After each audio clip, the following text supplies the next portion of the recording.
So, hello everybody. Welcome to the Swiss Patent Litigation Fireside Chat. It's again the last Wednesday of a month. We are already in March. I think this time I really screwed it. I only posted the agenda on very short notice yesterday evening, but I hope you had marked your calendar always as the last Wednesday of a month for this Fireside Chat. So, as always, a bit of housekeeping up front. We are live with this Fireside Chat, but it's not an audio version, so you can only leave me comments in the chat on LinkedIn or leave comments afterwards. When you leave comments directly during the session, I will try to keep an eye on that and pick it up online. Otherwise, I will be happy to answer them after the session. So, as mentioned in the agenda yesterday evening, I intend to briefly touch upon 3 cases, 2 judgments of the FPC and 1 hearing at the Federal Administrative Court that I attended yesterday. So, moving on to the first case that I wanted to discuss, that's a judgment in case O2022-002. That is litigation between 𝗕𝗿𝗵𝗃 𝗵𝗏 as the plaintiffs and Quorum Tools as the defendant.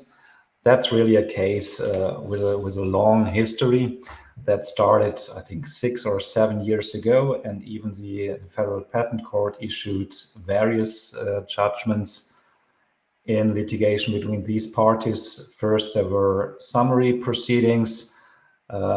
A preliminary injunction was denied. I will come back to that later. Then there were ordinary proceedings, main proceedings on the very same matter. And in main proceedings, it was held that defendant actually infringed the patents and that the patent was valid. And now again, there is yet another judgment on the monetary compensation for the patent infringement. So let me bring up some slides here to illustrate what we are talking about. So that's on the left side at the bottom, that's a handheld machine, and on the top there is a detachable tool like a saw blade or any other tool you can imagine. And the patent is actually all about the fitting, how the tool is fitted into the machine. And you can see on the machine, on the left side at the bottom, there is a kind of female connector, and the tool itself has some projections. They are formed star-like on the tool. I think there are 12 projections on the tool, and that fits in the female part on the machine. So that's what the patent is all about. Now, what the defendant did in the first place was saw blades like this one. And as you can see, it also has a male part on the fitting side, on the left side, but not with 12 projections, but I think it was in the beginning only 6 projections. And later on in the proceedings over the years, they changed the design to a tool fitting with, I think it was 7 projections, but still it was none of these fittings was a one-to-one copy of the Bosch and 𝗕𝗿𝗃 fitting. It was, well, just another way to fit tools into the original fitting of 𝗕𝗿𝗃 or Bosch. Now, as I said, we were talking about monetary compensation, and there was a big discussion about whether the defendant acted in good faith or in the absence thereof, meaning in bad faith. I will come back to that in a minute. But first, what were the indications for good faith as pleaded by defendant? So, by way of background, the first cease and desist letter was sent and received, I think, late in 2017. It only referred to 3 German utility models, so a non-issue in Switzerland. Later, the defendant was informed about the grant of the European patent. That was in early 2018, when the European patent was granted, and it was beyond doubt that the defendant knew of the grant of that patent since April 2018. That was clear from the correspondence. And the court now held that, well, there is bad faith more or less by default when tools are marketed that with all due care could only be considered infringing the claims as granted. And on the other hand, good faith could only apply when one could reasonably assume, when assessed with all due care, that the patent would be invalid, but in all potential forms that would still cover the allegedly infringing product. So now what did the defendant say? First, they had asked the patent attorney, and the patent attorney said, well, the patent is invalid. That was the first argument. Second, there were summary proceedings, and with judgment of May 2019, it was held that the patent was invalid. And the third argument was, well, there is a huge number of potential combinations of dependent claims, and then the plaintiff in the end combined 6 claims, and not just as they were, but they deleted certain preferred features, and certain ranges within the dependent claims were reshuffled, so it was not always the endpoints that were taken. So it was a huge number of combinations, and that was not foreseeable. That was a third argument.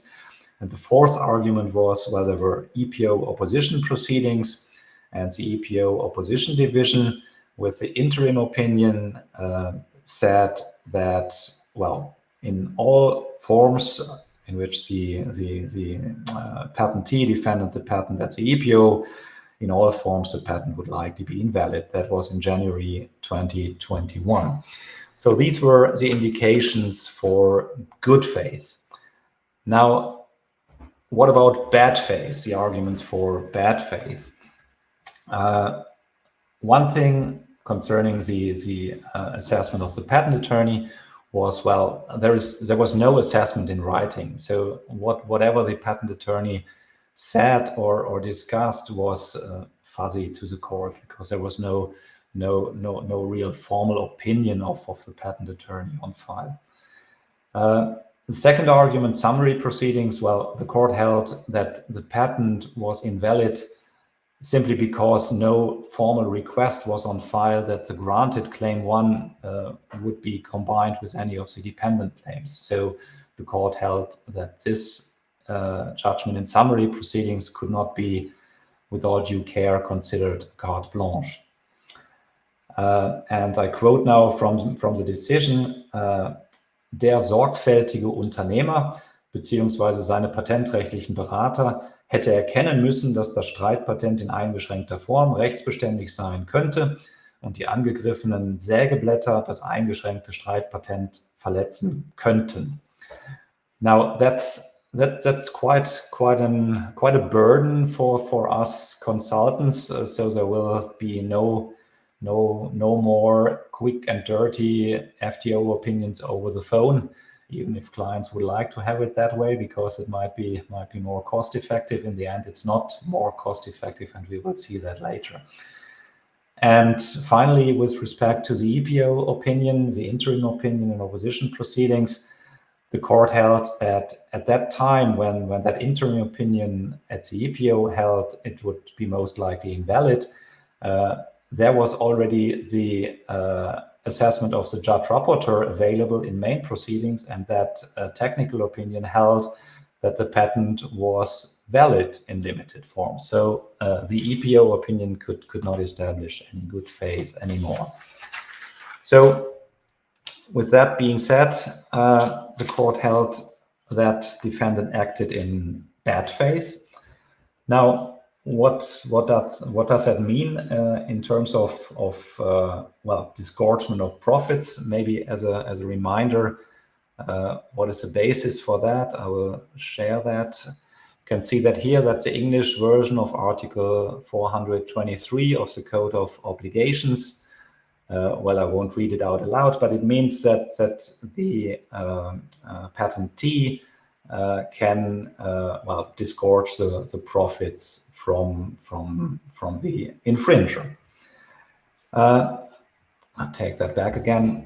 Now, what were the profits? So there's a lot of mathematics in the judgment, and that's good. Now we have a precedent how that is going to be calculated. So gross sales amounted to 1.8 million. That's really not nothing. And then there were deducible costs, and after deducible costs, there were still remaining 1.37 million roundabout. And then the interesting question was, well, how big is the share of these profits that were attributable to the infringement? And now think of it. What is attributable to the infringement when there is a tool concerned that fits to a machine, and then the patent is pretty much about the interface from the tool to the machine. We have seen that on the first slides. The judgment holds, well, in a nutshell, decisive for the customer decision to buy these tools from the defendant was the compatibility with the Starlog system. So the judgment attributes 100% of the profits to the infringement. That's, again, a pretty big number. As I said, 1.37 million. And it's not only that, because it's profits made over several years, and the judgment breaks the monthly profits down, and all these monthly profits are subject to a 5% interest. So that's quite an amount. I did not calculate it myself, but it will pretty much run to 1.75 or even 2 million, I guess. On top of that, court fees, 80K, party compensation for the successful plaintiff patentee, again, yet another 80K. Well, that's a lot of money. Interestingly, there was a dissenting opinion on the last pages of that judgment, and that dissenting opinion did not agree with the attribution of 100% of the profits to the infringement, but it holds that only 2/3 of the profits are attributable to the infringement. Now, why is that? The dissenting opinion, in a nutshell, holds, well, of course, it has to fit into the machine. That's clear. But at least for returning customers, it is not irrelevant that the saw blade on the other side of the fitting, that's the part of the tool that really does the work, that this is at least of average quality. Otherwise, the returning customers would not have bought a second one of these tools. And yeah, that was a dissenting opinion. I'm not sure if that has even been pleaded from the judgment I get. So from the main part of the judgment, I get that this argument has not been made by defendant, but that is more or less what is written in the dissenting opinion. But as I said, the majority held 100% is attributable to the infringement for the reasons I just mentioned. So now what does that mean for the defendant? The defendant is pretty much non-existent. It's out of business now. It went bankrupt. I just checked the commercial register. So well, that's not totally unexpected for a limited liability company that they can't pay 2 million in damages.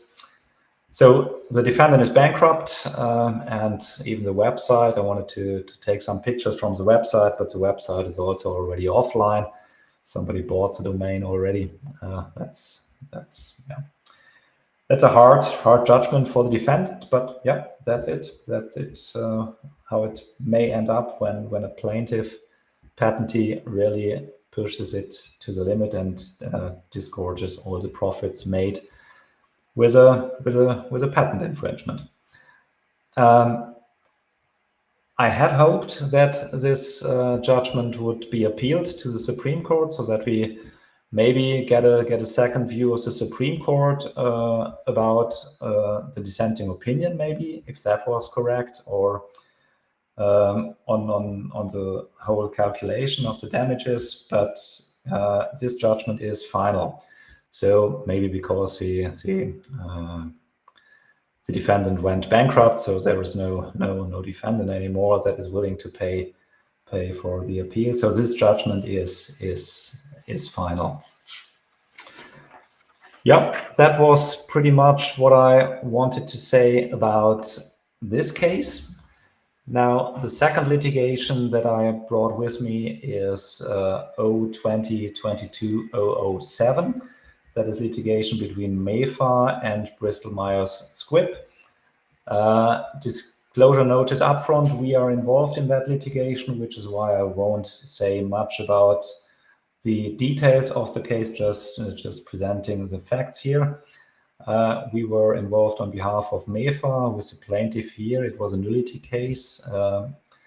This judgment is from March 5, so it's a pretty recent one. Again, I switch on the slides here. So it's about apixaban. You can see the molecule on the left side. It's a relatively small molecule. The originator's product is Eliquis. And it's a first in the Swiss patent litigation landscape in at least two aspects. Namely, it's a first in the application of G2 of 21 plausibility, and it's also a first in the application of G1 of always confusing the numbers. Hold on, which is the other G decision? It's the other G decision talking about priorities. So it's a first in the application of these two G decisions. So that the other one is G1 of 22. Now I have it. So the next slide.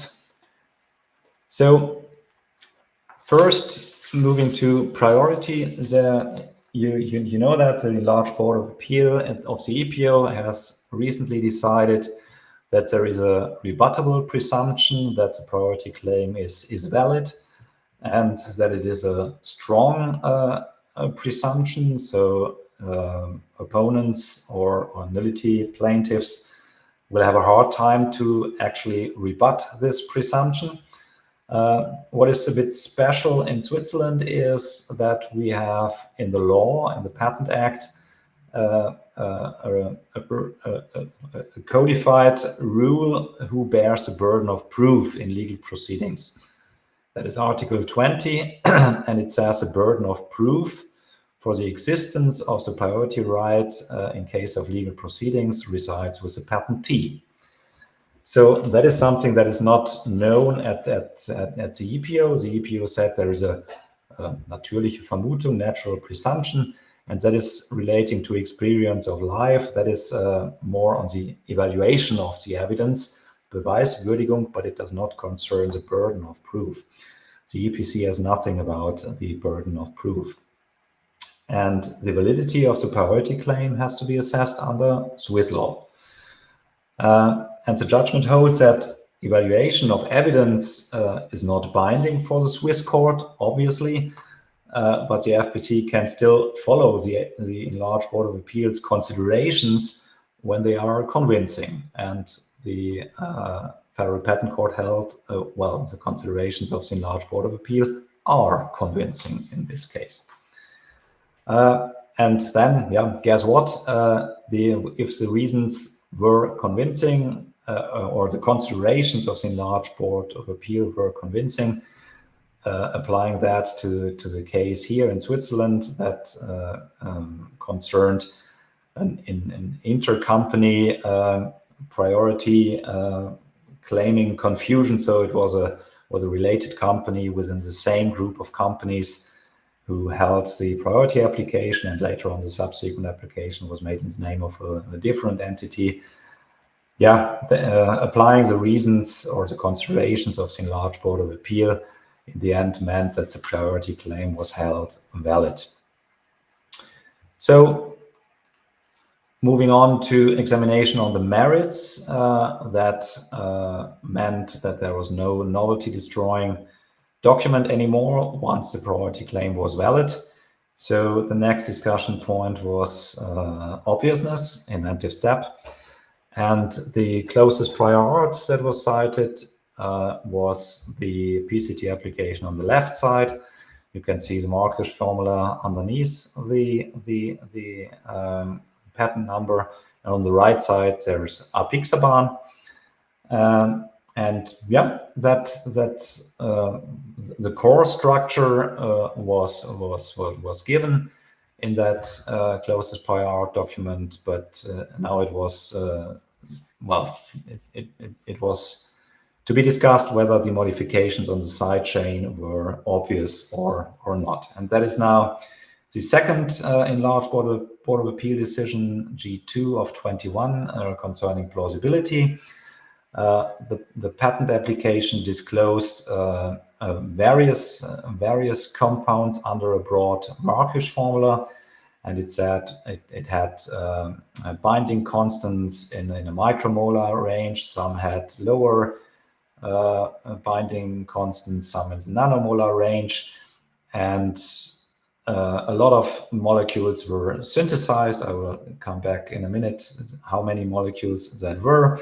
And 𝗕𝗿𝗵𝗏 was one of those molecules that were actually synthesized in the application as filed, but no binding constant was given for that molecule. So it was unclear, at least from the words in the application as filed, which binding constant that molecule actually had, whether it was on the higher end in the micromolar range, which is pretty much nothing in terms of inhibition, or whether it was on the lower end in the nanomolar range or even sub-nanomolar range.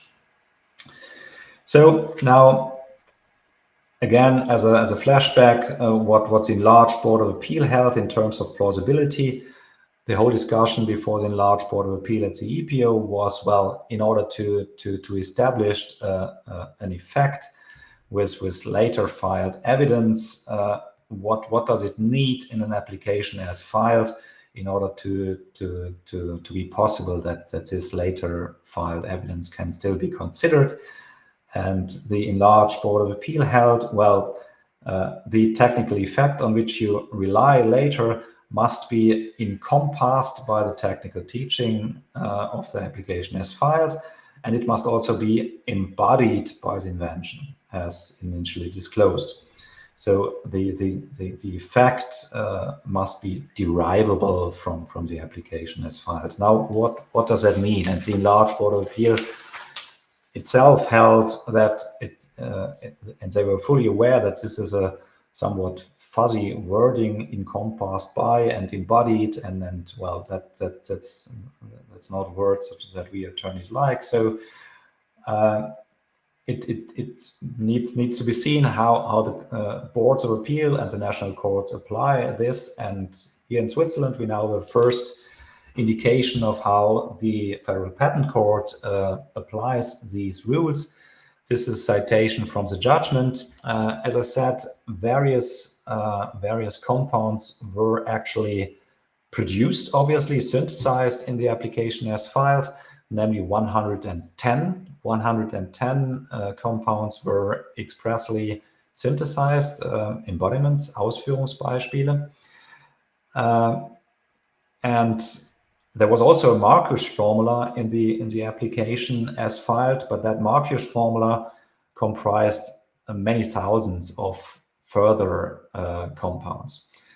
And that's a nice discussion in the judgment about undue burden. And the judgment here holds, well, it was no undue burden to have a closer look at the 110 compounds that were explicitly discussed and to determine the binding constants of these 110 compounds.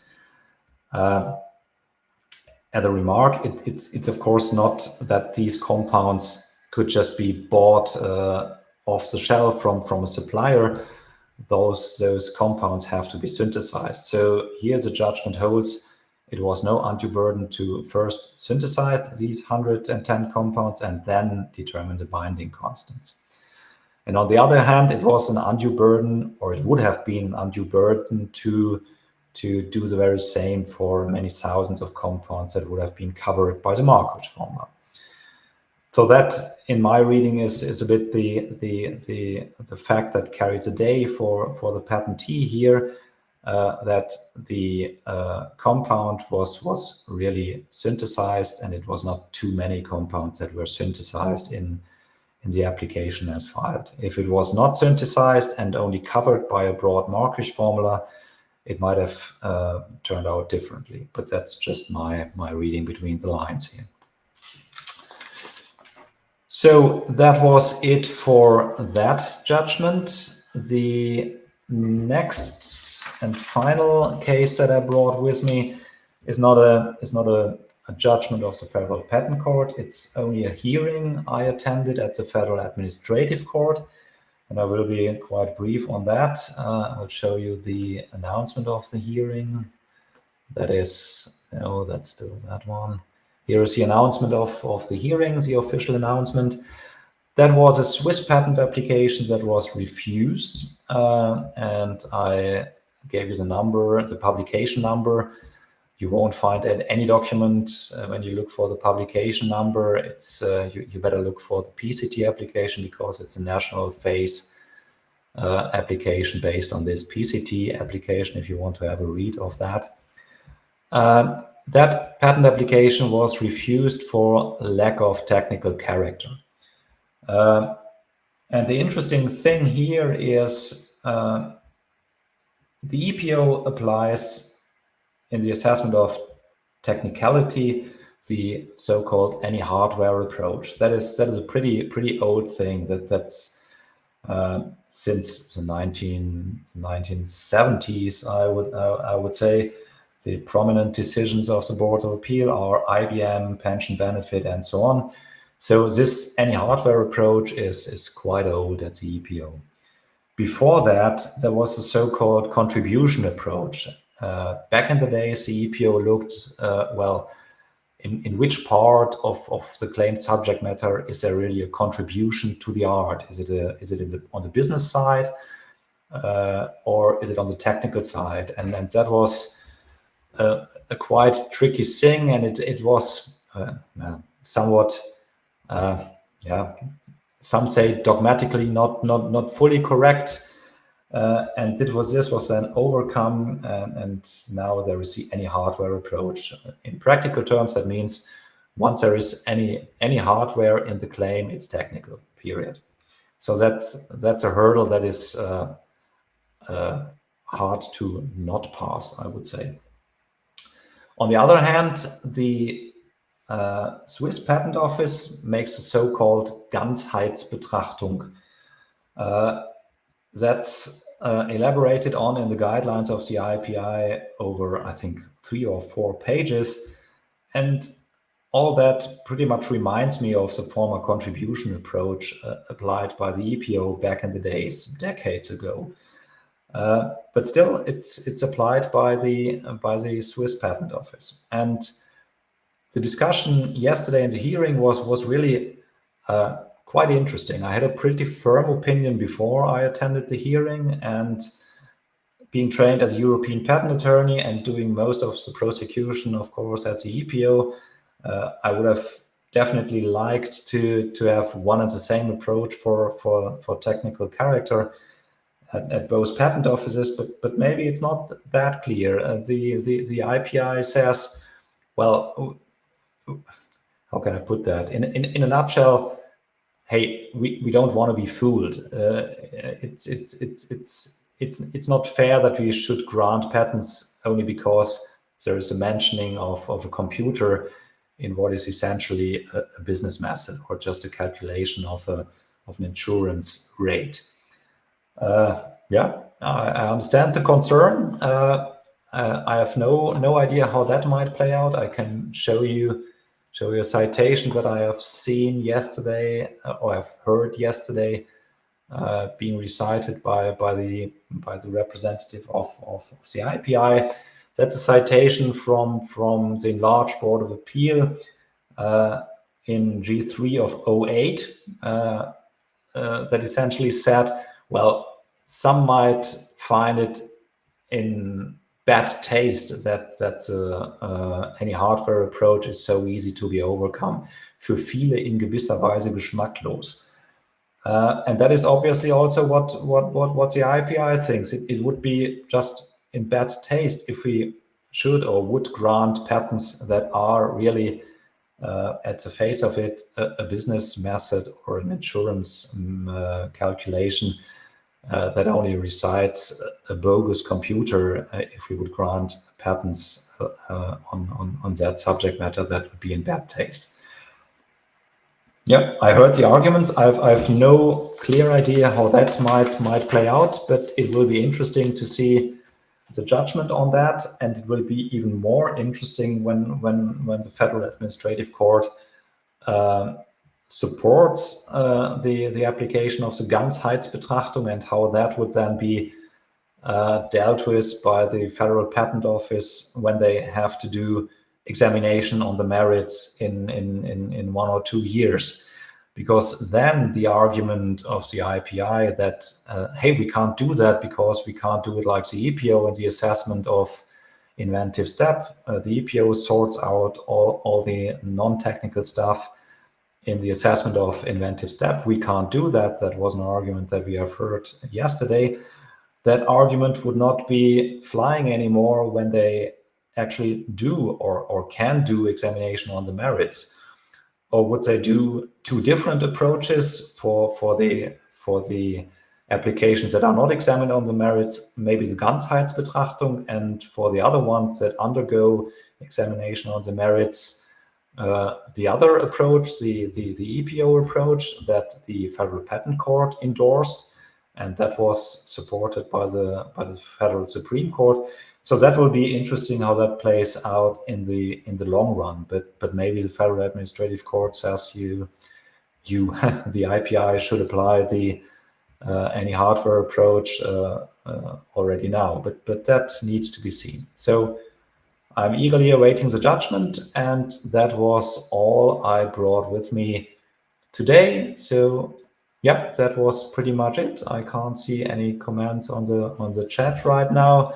But if you have any concerns, comments, or other notices later on after the session, just feel free to drop me a line on LinkedIn or by email. I will always be happy to discuss what I presented today. So thanks for joining again today, and I hope I will see you next month again on the last Wednesday of April then. Thanks for joining, and bye-bye. See you soon.